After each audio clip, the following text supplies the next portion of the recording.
Hai teman-teman semua, balik lagi bareng saya Ari di channel Kontaineran ID. Nah, di video kali ini kita mau ngebahas tentang produk yang simple ya. Apa itu? Treng, ini dia. Nah, ini mungkin produk ini ada ya di rumah teman-teman ya, terutama di zaman-zaman dulu ketika kita mau ngebersihin kamar. Ya, betul, ini adalah sapu lidi ya teman-teman. Nah, perlu teman-teman ketahui ternyata sapu lidi Indonesia laku di pasar India dengan nilai 150 miliar di tahun yang lalu. Nah, bagi teman-teman yang punya produk seperti ini, pantengin terus video ini ya, karena bakal ada analisa yang lengkap dan juga daftar buyer di akhir video, oke?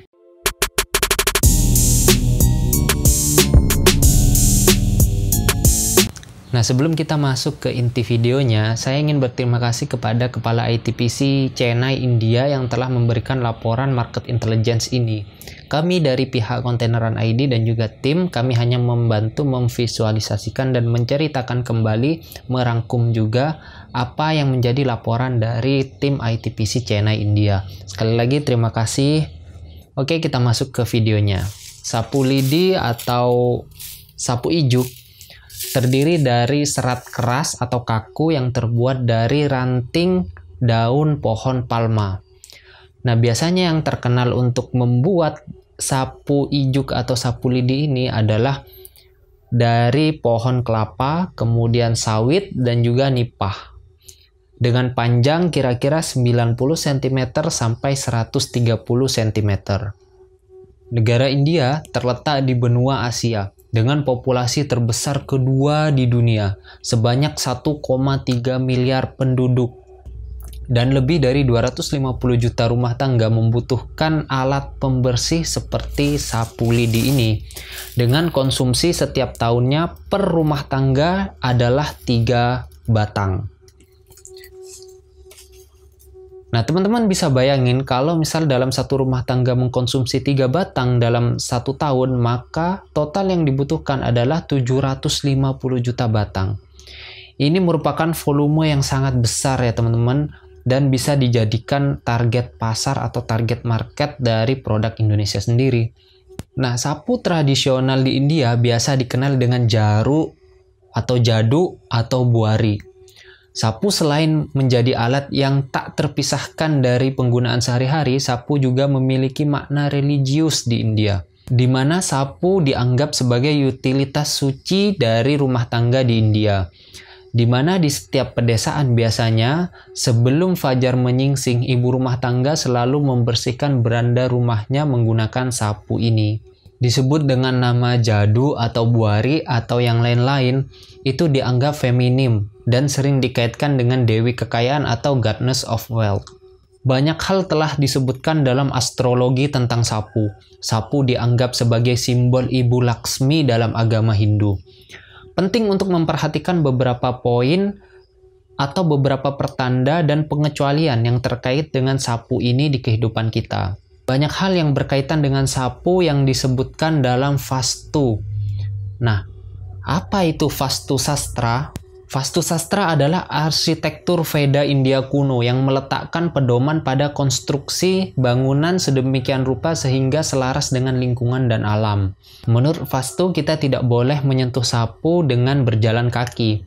Sapu dianggap sebagai simbol kejayaan, jadi ketika kita menyentuh sapu dengan berjalan kaki, maka itu dianggap sebagai tidak menghormati Laksmi.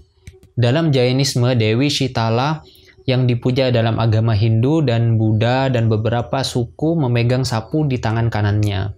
Dia adalah dewi yang terkait dengan transisi musim dan kemakmuran yang mulus. Dalam beberapa budaya, sapu digunakan oleh penyembuh tantra untuk menyembuhkan masalah psikis.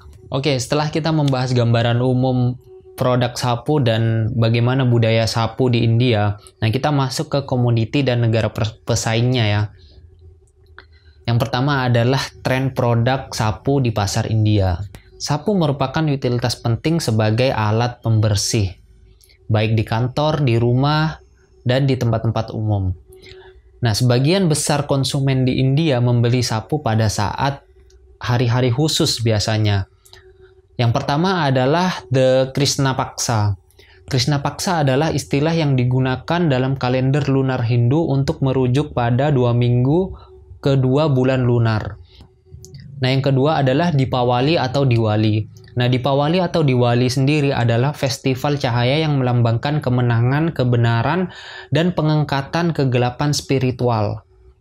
Kata Dipawali secara harfiah berarti deretan dias atau lampu tanah liat. Dirayakan pada tanggal 15 Kartika atau sekitar bulan Oktober dan bulan November, tradisi membeli sapu atau jaduk baru ini telah mengakar di turun-temurun keluarga di India karena dianggap sangat menguntungkan. Daerah penghasil sapu terbanyak di India. Salah satu sapu yang paling familiar di India yang digunakan berbulu panjang untuk menyapu di dalam rumah. Bahan dasarnya adalah sapu rumput atau Tisanolaena maxima yang tumbuh paling banyak di timur laut, khususnya di Meghalaya. Di sana dipanen dan sementara digunakan untuk membuat sapu di daerah tersebut dan lebih banyak dibawa ke Rajasthan, negara bagian lain untuk membuat sapu. Nah, selain itu, pembuatan sapu dari pohon kurma liar dapat dilihat di beberapa bagian Madhya Pradesh, Uttar Pradesh, Rajasthan, Chhattisgarh, dan lain-lain. Sedangkan industri pembersih di India juga tumbuh 40% dalam 1 tahunnya. Maka dari itu, India membutuhkan suplai stok produk dari beberapa negara lain. Dan kita pindah ke harga sapu di India berapa. Nah, ini di layar teman-teman sudah ada tabel yang menunjukkan harga sapu di pasar India ya. Nah, ini ada produk pertama, bahan baku sapu dari palm untuk sapu lantai. Harganya 42.000 rupiah atau Indian rupees per tonnya atau sekitar 7,9 juta rupiah. Nah, kalau mau cari harga FOB-nya gimana? Ya, teman-teman tinggal bagi 2 atau bagi 3 aja. Nanti kira-kira ketemulah harga FOB-nya berapa. Kemudian produk kedua ada sapu ijuk dengan ukuran 30-42 inci. Kurang lebih harganya 38 Indian rupees per unit atau kurang lebih 7.200 rupiah.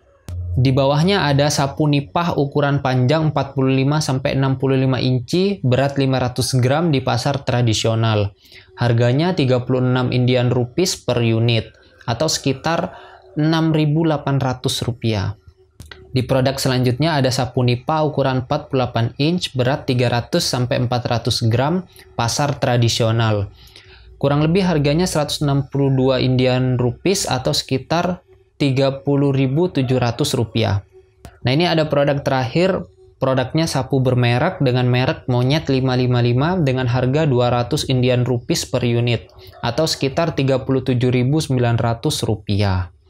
Nah, kemudian ini ada tabel tentang data statistik impor India dari dunia dengan HS code 96031000 selama 5 tahun terakhir. Nah, ini kode HS-nya 96031000, komoditinya sapu dan sikat terdiri dari ranting atau bahan nabati lainnya diikat menjadi satu dengan atau tanpa gagang.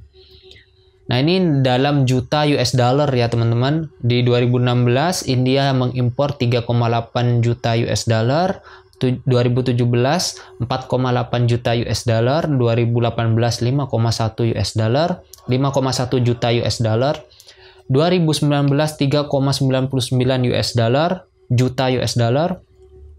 Di 2020 adalah 11,65 juta US dollar. Nah, kalau kita ambil rata-ratanya berarti kurang lebih setiap tahunnya tumbuh sekitar 19,9%.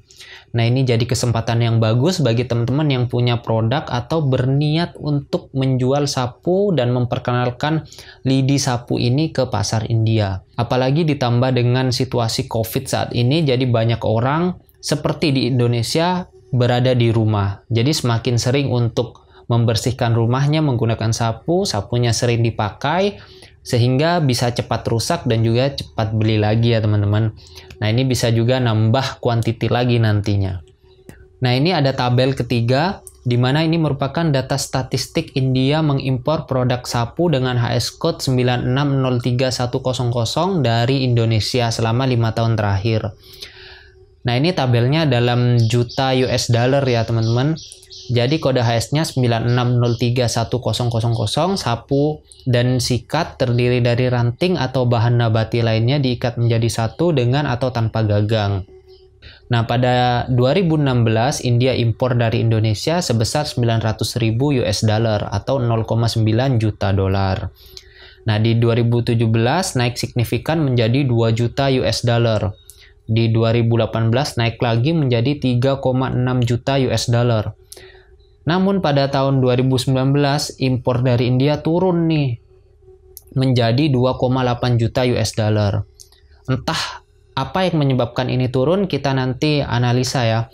Nah, tapi pada tahun 2020 ini naik signifikan, kurang lebih 300% menjadi 10,7 juta US dollar. Dan ini ada tabel keempat. Ini merupakan India impor dari negara lainnya.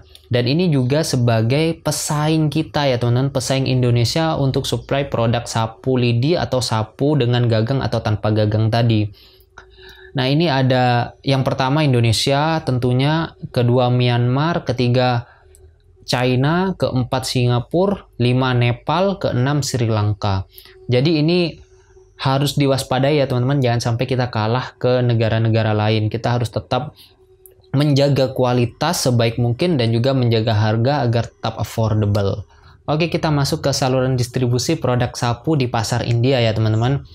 Nah, ini ada dua saluran distribusinya. Yang pertama adalah tradisional, secara tradisional ke toko-toko yang ada di pedesaan di India. Yang kedua adalah online, biasanya ini digunakan oleh masyarakat di perkotaan. Jadi mereka pesan online gitu. Ada beberapa saluran penjualan online di India. Yang pertama adalah IndiaMart dan Trade India. Biasanya digunakan oleh pengecer dan distributor untuk mengorder dalam jumlah besar. Nah, sedangkan diecer kembali di beberapa platform marketplace di India seperti Amazon.in, kemudian Flipkart.com, dan juga Snapdeal.com. Jadi teman-teman bisa mencari atau riset sendiri ya di beberapa website tersebut yang sudah disebutkan agar teman-teman lebih mendalam lagi tentang produk sapu ini. Oke, setelah kita membahas saluran distribusinya seperti apa, kita masuk ke kebijakan impor dan bea dasar tarif impor di India ya. Nah, ini merupakan tabel yang kelima kita, kebijakan impor dan bea dasar tarif impor kode HS 96031000 di India. Nah, mari kita baca dan nanti coba saya jelaskan ya teman-teman. Nah, ini kode HS-nya 96031000, uraiannya adalah sapu dan sikat terdiri dari ranting atau bahan nabati lainnya diikat menjadi satu dengan atau tanpa gagang. Nah, most favorite nation-nya adalah 20%. Nah, apa itu most favorite nation? Ialah perlakuan yang sama untuk setiap negara. Jadi belum ada perjanjian perdagangan antara negara A dengan negara B atau suatu kelompok negara dengan negara tertentu. Nah, di kolom selanjutnya ada ASEAN India FTA atau Free Trade Agreement. Jadi sudah ada perjanjian kerjasama perdagangan antara ASEAN dan juga India dengan form AI namanya ya. Kalau kita membuat COO ya nanti minta aja untuk form AI. Nah, tarifnya menjadi 0% atau bebas impor. Nah, sedangkan kebijakan impornya adalah bebas impor ya teman-teman. Oke, sekarang kita masuk ke strategi pesaingnya seperti apa ya teman-teman. Siapa aja sih pemain utama produk sapu di India? Yang pertama adalah Vibhava Industries. Nah, teman-teman bisa langsung kunjungi websitenya di www.vibhava.co.in. Nah, Vibhava Industri adalah nama paling terpercaya di India dalam produk dan aksesoris pembersih dan produsen Monkey 555, merek sapu terlaris di India. Industri Vibhava didirikan pada tahun 1988 di Hubli, Karnataka. Vibhava Industri dipromosikan oleh Nanda Kumar, Prahal Joshi, Acut Limaye, dan Uday Bhatkar. Para profesional dengan latar belakang dan keahlian yang beragam. Yang kedua adalah Galabrush. Nah, websitenya bisa teman-teman kunjungi di www.galaclean.com. Nah, Galabras sendiri adalah salah satu produsen dan distributor alat pembersih terkemuka di India sejak 1986. Sepanjang perjalanannya, Gala telah menerima banyak penghargaan dan pengakuan atas kesuksesan bisnis ekspornya dan telah menjadi pionir dalam industri alat pembersih di India. Nah, yang ketiga adalah Chaka-Chak India. Nah, teman-teman bisa kunjungi websitenya di www.chakachak.com. Nanti saya cantumin aja ya linknya di deskripsi dan juga di layar ini. Bisa teman-teman lihat aja. Chaka-Chak India hadir dengan tujuan untuk memberikan solusi pembersihan yang efisien untuk lingkungan yang lebih bersih. Chaka-Chak India dirancang secara ergonomis dengan mempertimbangkan kebutuhan dan kepekaan konsumen. Oke, udah selesai analisanya. Gimana nih teman-teman? Udah cukup panjang lebar kan ya? Tapi analisa tersebut harus saya ceritakan dan itu sudah merupakan rangkuman ya teman-teman. Dan itu penting agar apa? Agar teman-teman bisa paham tentang pasarnya, tentang gambaran produknya seperti apa. Nah, nanti ketika misal teman-teman berkomunikasi dengan buyer, bukan hanya tentang transaksional, bukan hanya tentang spesifikasi produk, bukan hanya tentang harga, tentang duit, bukan cuma itu. Tapi juga kita harus mencoba mengkoneksikan secara emosional. Dengan apa? Ya tahu pameran-pameran di sana atau kegiatan festivalnya di sana, kemudian hari besarnya digunakan untuk apa produknya. Nah, itu akan membantu proses komunikasi menjadi lebih cair lagi. Nah, siapa tahu kalau teman-teman wawasannya luas, si buyer bisa lebih percaya lagi dan langsung mungkin DP 50%. Ya, pokoknya good luck bagi teman-teman semua. Semoga bisa mempromosikan produk sapu lidi ke pasar India ya teman-teman. Oh ya, hampir lupa di awal kami tadi janji ada beberapa data buyer potensial yang akan kami berikan. Nah, ini dia datanya. Wah. Nah, ini merupakan data potensial buyer dari ITPC Chennai India ya teman-teman. Jadi pasti legit lah. Tidak perlu diragukan lagi. Jadi teman-teman pahami dulu prosedurnya, pahami produknya, pahami prosesnya, kemudian baru melakukan penawaran ke mereka ya teman-teman. Oke, good luck email-emailannya. Semoga berhasil, semoga tembus. Kalau udah berhasil bisa komen di bawah atau tag Instagram kita di @containeran.id. Oke, mungkin videonya cukup segini dulu aja ya teman-teman. Jangan lupa terus dukung kami dengan cara follow media sosial kami di Instagram @containeran.id dan juga TikTok di containeran.id. Bagi teman-teman yang punya pertanyaan, ide konten, kritik, saran, bisa dituliskan di kolom komentar ya. Nanti kita berinteraksi di sana. Dan seperti biasa, jangan lupa untuk dukung channel ini dengan cara subscribe dan bunyiin loncengnya agar teman-teman tidak ketinggalan video-video menarik dari kami setiap minggunya. Terima kasih sudah menonton. Sampai jumpa di video selanjutnya. Bye!